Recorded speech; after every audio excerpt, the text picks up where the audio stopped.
So, let's try the Zeus coffee. Pili tayo. Subukan natin tong mga ano nila. Tatlo lang yung bibilin ko dahil tatlo kaming iinom. So, mga barista flavors ni Zeus. Hiraya latte, Spanish latte, Zeus Gola Melaka. Sige, i-try natin yung tatlong yan. Hiraya latte, Spanish latte, and Zeus Gola Melaka. Alright, sige. Let's try.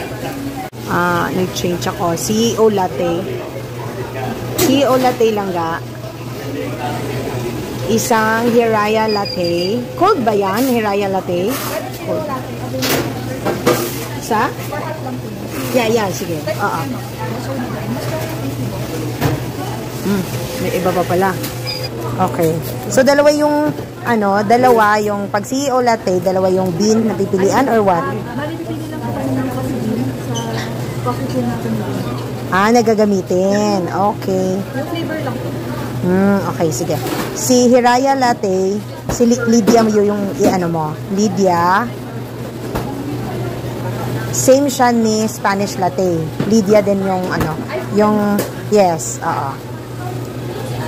Tapos si CEO latte, yun yung boss na boss ko, bean. Yun lang. Oh. Please take note na isa lang yung size ng cup ng Zeus coffee.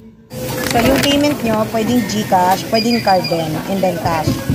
Debit card, cash, pwede. Anong frap ito? Berry cheesecake po. Berry cheesecake.